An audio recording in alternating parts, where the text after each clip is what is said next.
देख करके और आप सब लोगों से मिल करके बहुत खुशी हुई है। पहले आना जाना लगता था। बहुत अच्छा ठीक है। और पीछे सर बोल रहे हैं मिलेंगे। उसी सिलसिले में हमारा ये काम चल रहा है। तो आज यहाँ पर आने का मौका मिला, बड़ी खुशी है। पहले तो आते ही रहे हैं, कितना बार मीटिंग करते रहे हैं। अब फंड बना पाएगा क्या सब उनका तो शुरू से है, लेकिन आप लोगों का जो पूरा का पूरा सहयोग हमको मिला है तो ले सकते हैं। इसलिए आप सब लोगों से यही आग्रह है कि आपस में प्रेम भाईचारे का माहौल रहे। और अभी जो सब जगह घूम रहे हैं, रास्ते में भी कितने लोगों से मिले हैं, यहाँ भी मिले हैं। कई लोगों ने अपनी अपनी समस्याओं की भी चर्चा की है, लिख कर के भी दिया। सब चीज़ पर हम लोग गौर करेंगे और देखेंगे। अब मंत्री जी तो पूरा देख ही रहे हैं, आप देख रहे हैं, सारा काम कर ही रहे हैं। ठीक है, सारी बात हम ले लिए हैं, सब कुछ करके। आप सब लोगों को बहुत बहुत धन्यवाद। और ये मेरी चक्रवर्ती सम्राट अशोक का 340वां वर्तमान बिहार के पाटलिपुत्र में हुआ था। सम्राट बिंदुसार के पुत्र और मौर्य वंश के तीसरे राजा के रूप में जाने गए थे। चंद्रगुप्त मौर्य की तरह ही उनका पोता भी काफी शक्तिशाली था। पाटलिपुत्र नामक स्थान पर जन्म लेने के बाद उन्होंने अपने राज्य को पूरे अखंड भारतवर्ष में फैलाया और पूरे भारत पर एक छत्रराज किया। सम्राट अशोक जन्म से ही एक महान शासक थे, उसके साथ ही वे ज्ञानी और महान शक्तिशाली शासक भी थे। महान सम्राट अशोक अर्थशास्त्र और गणित के महान ज्ञाता थे। सम्राट अशोक ने शिक्षा के प्रचार के लिए कई स्कूल और कॉलेज की स्थापना भी की थी। सम्राट अशोक ने 284 ईस्वी बिहार में एक उज्जैन अध्ययन केंद्र की स्थापना की थी। इतना ही नहीं, इन सब के अलावा भी उन्होंने कई शिक्षण संस्थानों की स्थापना की थी। सम्राट स्वयं शिक्षा के क्षेत्र में भी कई महान कार्य किए थे, जिनकी वजह से उन्हें एक महान शासक के नाम से जाना जाता है।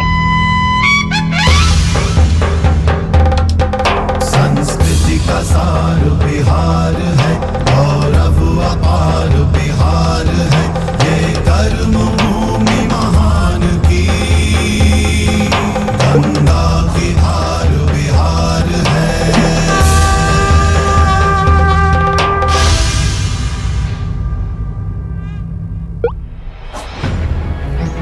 जब शस्त्र बल ही साम्राज्य का आधार हुआ करता था, उस दौर में अशोक जैसे भारतीय शासक ने दिलों को जीतने का सपना देखा।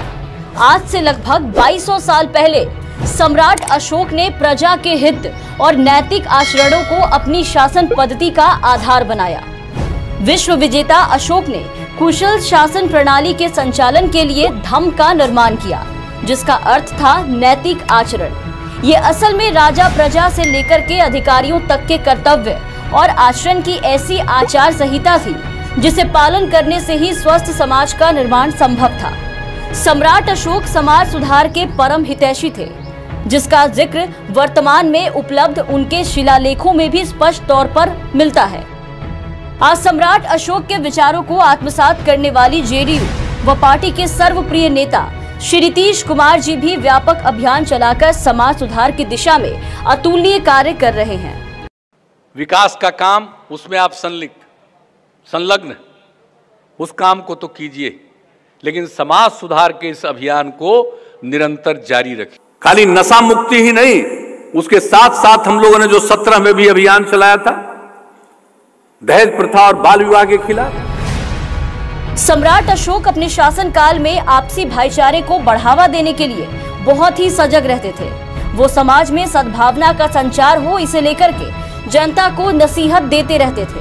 आज बिहार के मुख्यमंत्री श्री नीतीश कुमार जी अपनी प्रिय जनता से अपील करते हैं कि सब लोग मिलजुल कर आपसी प्रेम को बनाए रखें, क्योंकि समाज में सद्भावना के बिना तरक्की नहीं हो सकती। ये जरूरी है कि आपस में हम लोग एक दूसरे के प्रति अच्छा संबंध रखें, प्रेम का, भाईचारे का माहौल रखें, ये बहुत जरूरी है। और इसके साथ साथ ये जरूरी है कि समाज सुधार का काम हो। सम्राट अशोक पहले शासक थे जिन्होंने पहली बार धर्मनिरपेक्ष व्यवस्था की नींव रखी। अशोक की मृत्यु तो 2300 साल पहले ही हो गई, लेकिन उनकी इस विरासत की झलक आज आधुनिक बिहार में देखने को मिल रही है। सम्राट अशोक के धर्मनिरपेक्षता की नीति पर नीतीश जी अमल कर रहे हैं। वो किसी धर्म विशेष पर अपनी राजनीतिक महत्वाकांक्षाएं नहीं लुटाते, बल्कि नीतीश जी के लिए बिहार के हर नागरिक का उत्थान ही उनका धर्म है। नीतीश जी कहते हैं कि उनके शासन में सांप्रदायिकता हरगिज बर्दाश्त नहीं की जाएगी। क्राइम को, करप्शन को, कम्युनलिज्म को हम बर्दाश्त नहीं करते।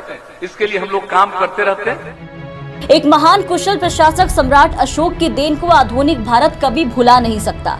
लेकिन आश्चर्य की बात है कि जहां प्रशासनिक स्तर पर आज भी सम्राट अशोक की नीतियों को अपनाया गया, वहीं कई इतिहासकारों व लेखकों ने मुगल साम्राज्य की शासन व्यवस्था के सामने सम्राट अशोक को न केवल कम आंका, बल्कि अशोक जैसे महान शासक की तुलना क्रूर औरंगजेब से कर डाली। ये एक निहायती सोची समझी साजिश है, जिसे जेडीयू अपनी राजनीतिक व बौद्धिक चेतना से कभी सफल नहीं होने देगी। ये देश सम्राट अशोक की विरासत का सदैव ऋणी रहेगा।